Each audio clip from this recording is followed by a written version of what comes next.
everyone. So as promised, today's upload is going to be a setting goals and intentions for 2021 and having a bit of a recap and a look back at 2020.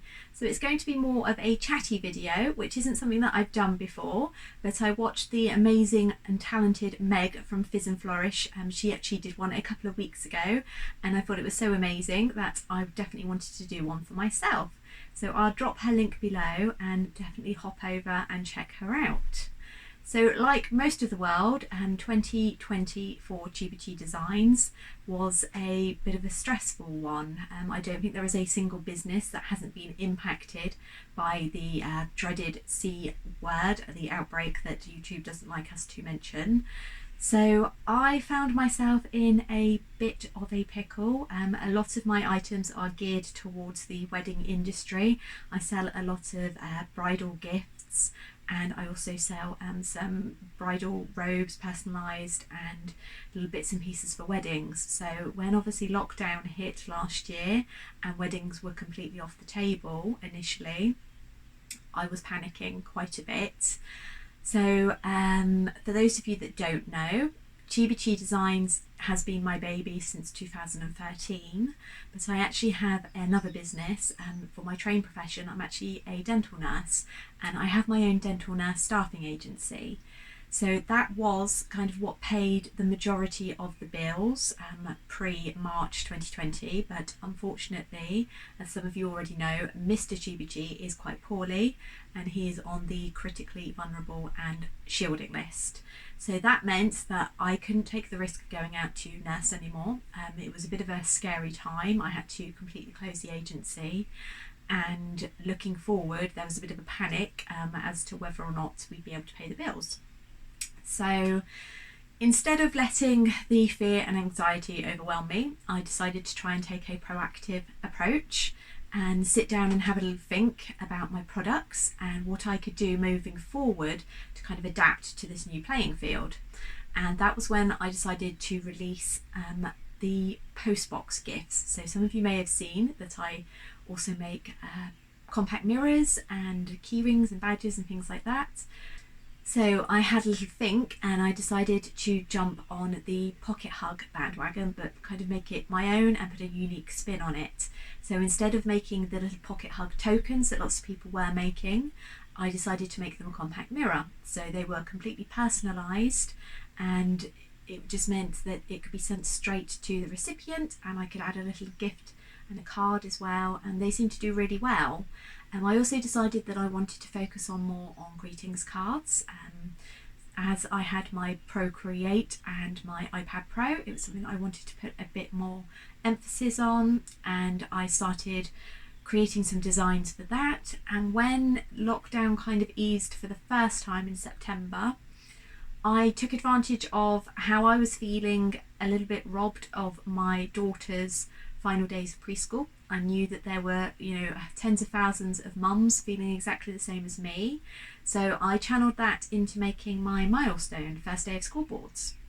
And I'm really pleased to say that they were a hit. I knew that just like myself, mums were going to try and go all out for the first day of school. It was going to be really sentimental, especially last year when lots of children had missed out on so many months of preschool and nursery, and it's such a big leap anyway, but I just knew that people wanted to kind of encapsulate more memories for 2020, and so I put my designs forward and they were very well received, shall we say. And that made me think that I definitely want to be offering more prints for 2021. So my proudest moment, other than pivoting and making sure that all of these new wonderful items were being well received and kind of drawing on that for new designs, was I was featured in the Cosmo 2020 Christmas gift guide, which still, like 3 months on, I can't quite believe that happened. I mean, that was just absolutely amazing. It's such, everybody knows Cosmo, and to be in there, and it was an editorial, which means that it's not a paid for promotion. Sometimes magazines will reach out and say that they have an exciting opportunity, they would like to feature you, but you have to pay for this this promotion. And so obviously in effect it's an advert, but when you have an editorial feature, it means that the editor genuinely loves your product and thinks that it's going to be a great fit for the magazine and for obviously their audience, so you don't have to pay anything. So having that coincide with my website launch was amazing, because it just meant that I had so many eyes on my new website address, and it did definitely help to give it a great big boost in the early days and made sure that I had some orders coming in for over Christmas. So 2020 was definitely in my personal life a negative experience. As I mentioned, Mr. Chibichi, there was lots of fear. I think that for almost 4 months we didn't really leave the house at all. All of our shopping had to be delivered, everything had to be washed or quarantined before it came into the house. I mean, obviously it still does now, but at least I am able to hop to the post box a couple of times a week, whereas before that we had both mums helping us out, and I would leave the orders on the doorstep and they would pick them up and drop them into the box for me. It was a very tough time, a very emotional time, just like the rest of the world, you know, it was just full of struggles. But in my business life, it just seemed that I was having positive thing after positive thing happen. So it was fantastic, but definitely, you know, you've got the two halves of my life colliding there. So looking forward to 2021, and I have a few goals that I would most definitely like to achieve. So I am part of the Emily Harvey Patreon gang, and Emily kindly put together at the end of last year a challenge and goals worksheet for all of her Patreons, which was amazing and beautifully illustrated, of course. So I have downloaded this and had a look at it and really decided on what I wanted to focus on 2021. A big thing that I struggle with is costs. Not necessarily day-to-day business costs. I'm pretty good at trying to get the best possible price for things and doing my research and making sure that, you know, what I'm paying for meets my needs as far as eco credentials and things like that. But I have a bit of an issue with buying equipment that I may not necessarily use, and new things to try out that I may not necessarily put the time and effort into figuring out once they arrive. A wonderful example of that is in January 2020, I purchased a foilet machine. So some of you have seen my videos previously of me making foiled stickers, and that is made possible by the foilet machine. I paid almost £100 including delivery for that. So, you know, it's not a cheap piece of equipment really. It does need a laser printer to go with it, but at the time I didn't have a laser printer, and so that then took me over 6 months to put the research into and make a decision on the laser printer that I wanted.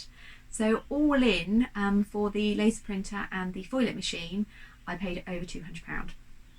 And there is not a single foiled item for sale in any of my selling platforms. So not on Etsy, Amazon, my website, nothing. There's just nothing there. So this is a big issue. The pocket mirrors that I mentioned before, I actually purchased a badge making machine back in October 2019, and it took me maybe 8 months before I decided that I needed to list something on Etsy with them. So yeah, I also remember when I had my Silhouette Cameo free, it sat in the box for about 2 months before I got it out.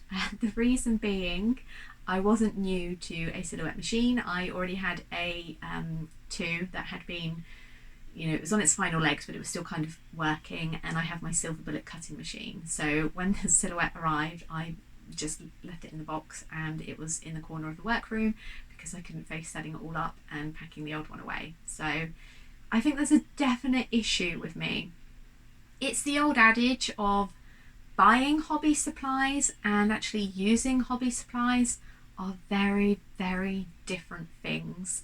And in my personal life hobbies, you can see that by the amount of sewing patterns that I have and the fabric that I own and what I've actually made from them. So yeah, that is definitely a big goal for 2021, is to try and curb the spending when it comes to big equipment, and to just try and keep the total costs under 50% of my gross. This is a big one because it means that I need to shave about 10 or 11% off what I'm currently spending. But I'm hopeful that, you know, keeping those figures in mind and planning to ensure that I do that, it's going to make that happen. It also means that I need to address my prices. For a long time now, I have given in to the pressure of Etsy free postage. Royal Mail have put their prices up significantly over the last year, and I have been swallowing that cost, and it has obviously meant that my total costs have gone up and up, but I haven't been recouping that at all. So I have already started making plans to reassess my prices. On some items I already have, like my llama and sloth cake topper. At the beginning of the year I was in two minds whether or not to retire them, because I was earning just a few pound profit. They take almost an hour to make each after they've been packaged, and it just wasn't worth it. It was just stressing me out every time I had an order for them to come in, because I knew that that time would be better spent in other areas rather than actually making them for the return that I saw. So somebody suggested that as they are such a popular item, don't retire them, just test the waters with raising the price significantly. And I have done, and I'm really surprised that actually it's not slowed orders down at all. People obviously still want them and they are happy to pay. So I am glad that I've tweaked the price on those, because of now when an order comes in, I know that my time is being fairly, you know, compensated for. And they are a really cute item, and I did feel a bit sad about having to retire them, considering I had such great feedback from them and some orders as well. So moving forward, I will be ensuring that my prices are priced fairly. I will be building buffers in for things like marketing, which I hadn't done before, but those of you that already sell with Etsy will know that once you reach a certain amount of turnover with Etsy, there is a mandatory chance that you will have to pay for Google Ads. If somebody clicks on one of your items through Google and they make a purchase within 30 days, not even necessarily for that item, but for any item in your shop, then Etsy will take a percentage of that, and they call it obviously advertising fees for Google. So I am over the threshold, I can't opt out, and I think it's 12% on that item I have to pay. So when this was introduced last year, I was in just such a flap. I just kept my prices as they were, but obviously now I understand that I can't keep doing this, because it just means that the business isn't viable moving forward. And I understand that this has to sustain us as a family. It's not just a hobby. Sometimes I forget that because I enjoy my business so much. You know, there is not a single day that I wake up in the morning and think, oh, I have to go to work now. I feel so lucky to be able to do something that I truly love. And sometimes I think that I am it's not that I don't see it as a business, because obviously I do, but sometimes I feel that there is the finances that it brings in. I'm already compensated for how much joy it brings me, and I need to really get out of that mindset, because although it's fantastic that I love my job and I love what I do, it is a business at the end of the day, and it must pay for itself. So I just kind of need to switch the focus and understand that, you know, people like my items, people are happy to pay for my items, and I need to value my skills and make sure that I'm paid fairly. So that's a big one for 2021, is getting paid a livable wage. So my second goal is social media platforms. The beginning of January I did something a little bit risky, but luckily a couple of weeks on it seems to have paid off. I had read time and time again that having inactive followers on Instagram and Facebook is detrimental to your reach, and I didn't quite know what to do about that, because I had almost 1,500 followers and that was fantastic, but my reach was terrible. And at first I was beating myself up thinking, well, it's clearly me, you know, people don't like seeing what I'm posting, and it wasn't translating well because, as I said, I make good sales on my different platforms. So why was my social media, especially on Instagram, not so great? So then I started thinking, well, what if I kind of cleared the dead wood? Would that make a difference? So I paid for an app that would tell me which followers were not interacting with my account or which followers were no longer active on Instagram at all. And then I systematically spent almost a week going through and manually unfollowing them from my business account. And there was over 300 in total, and it was a big risk because I knew that obviously, first of all, Instagram could flag up that I was mass unfollowing people from my page, and you know, that's a bit botty, they don't like it, and I could be facing a bit of a restricted access for, you know, a timeout, if you will. Luckily that didn't happen, but for the first couple of days afterwards I was a bit hyperventilating every time I signed on to Instagram, thinking, you know, have I just made a big mistake? What if somebody notices that I've unfollowed them from my page? And you know, all of these thoughts were going through my head. But 3 weeks on now, and I think that it has made quite a positive impact to my reach. Definitely people are seeing more of my posts. That could be because I am being more active. I'm posting daily. I am going through people's stories, which is something that I was a bit terrible for doing before. I just never seemed to have the time. But now I am making sure that I do have the time. I'm interacting with other people with content that I genuinely like. And yeah, it definitely seems to be working. So this year I am focused on growing mainly Instagram and YouTube. On YouTube, my main focus is 100 followers by the end of the year. And I am almost at 20 now, so that's great. I've also found that since I've been posting my videos weekly, that I'm getting much more views, which makes me so happy. So if you've watched my other videos, then thank you so much. It really does mean the world watching all of my views and my likes go up. It's a very exciting feeling to know that people are watching and enjoying my videos. So again, a huge thank you. I'm going to be really stereotypical now, but if you have watched my videos and liked and you're not already subscribed, then please do, because it's going to help me get to my 100 subscribers by the end of the year, and you know, that would be amazing. I know that there are much bigger channels out there that have perhaps started, you know, after me, and their following is much bigger, and you know, great, that's fantastic, well done, wonderful, but I'd just be happy with 100. So yeah, that's my biggest YouTube goal. I'm putting steps in place to try and achieve that, and one of the biggest ones is obviously posting much more regularly on a weekly basis. So this is a bit of a change to my usual studio vlog content, but I'm hoping that having a bit of a mix, all obviously business related, but a bit of a mix of everything, is going to help grow my following. So yeah, that's the big social media one, is to grow Instagram and my YouTube channel. My final big goal for 2021 is something that seems to come up every year, and every year I don't achieve it. But I'm going to be positive and hopeful for this year. I am terrible at planning for new holiday launches. So, perfect case in point, it is Valentine's Day in a few weeks, and I have only uploaded 2 of the cards from my new collection, and I think there's 5 in total.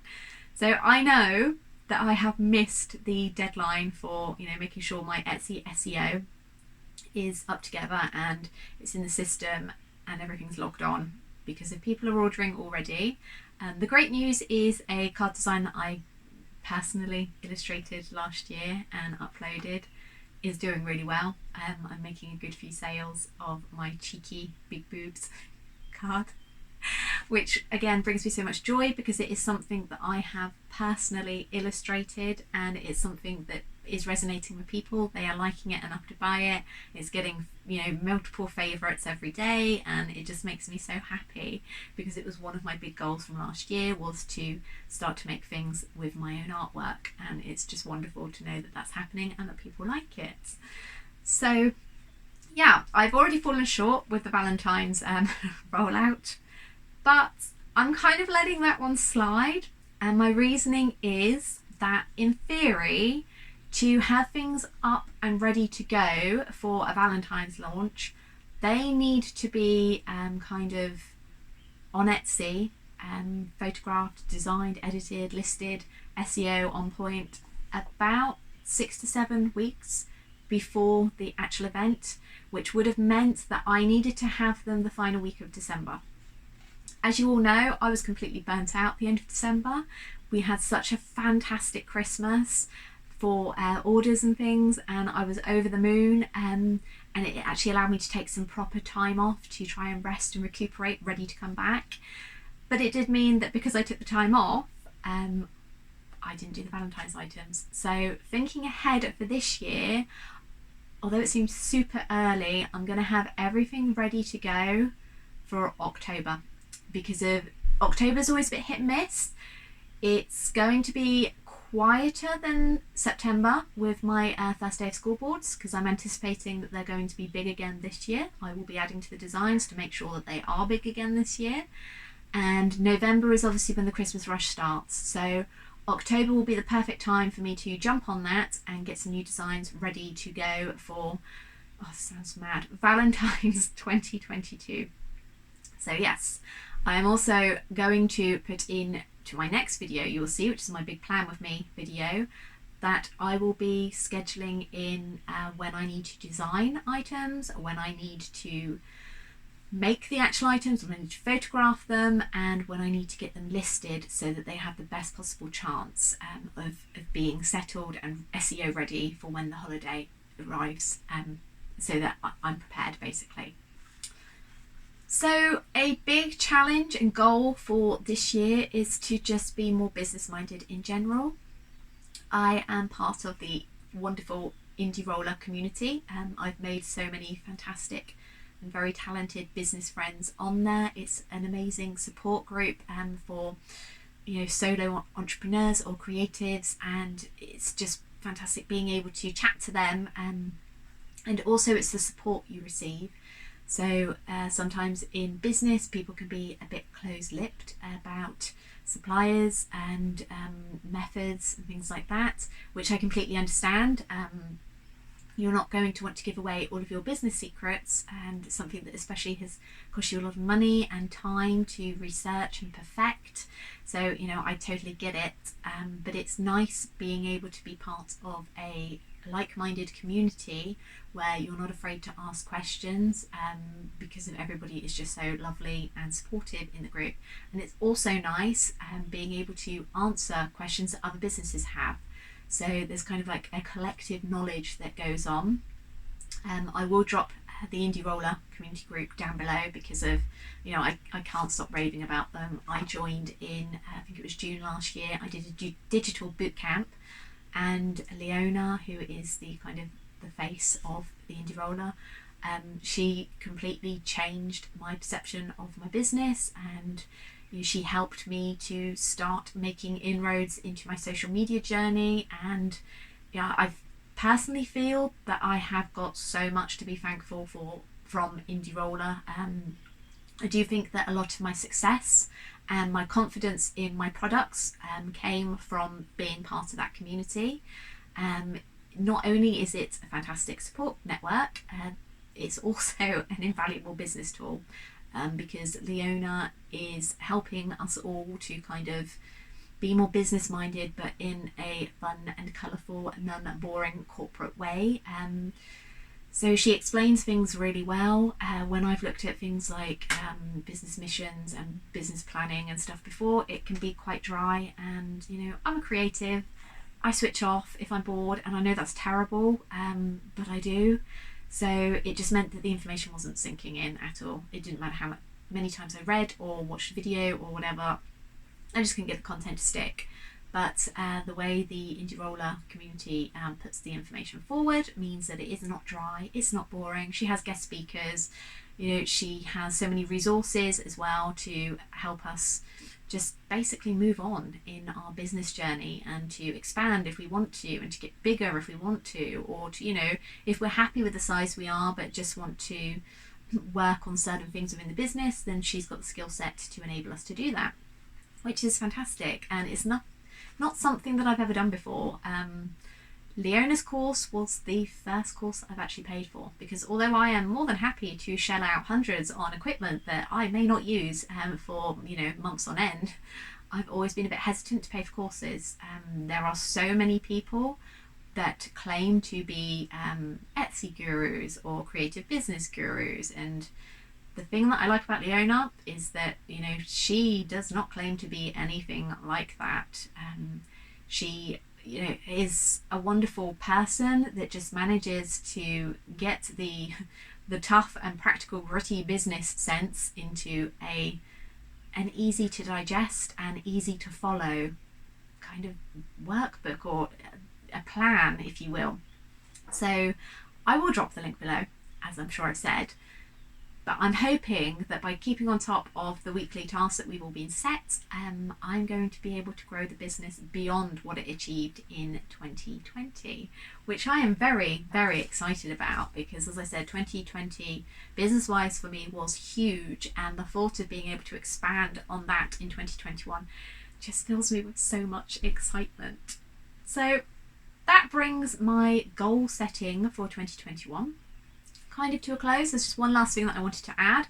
It's kind of the same again as 2019, and it's kind of the biggest thing in a way, and that is to create more designs with my own original illustrations on. I mentioned Emily Harvey before, and as I said, she's very talented and she's definitely somebody that I would aspire to be. I just need to focus a bit more on honing my illustration skills. Having a bit more confidence as well in myself is a big one. On paper, like I said, I know people like my designs because I'm making sales from the greetings cards with them on. So I think my plan of action is to start with greetings cards and then build. In my private life, I am trying to sketch at least once a day, even if it's just 15 minutes. It seems to help calm me mentally, and it helps me wind down as well. And I know that obviously by putting the time in to honing my craft, it's going to be, you know, nothing but positive. So yeah, that is everything. It was a bit all over the place. I'm sorry it wasn't really concise. I did make mental notes, but I get excited. I go off on a tangent. What can I say? I'm a creative. We're all like that. So I hope you have enjoyed this video. If you have, definitely check out my last studio vlog. You'll be able to see exactly what I get up to. I shall leave the card here for you here. And I really hope that you'll join me for my next one, which will be a big plan for me session. So definitely like, comment and subscribe, and I will see you next time. Bye!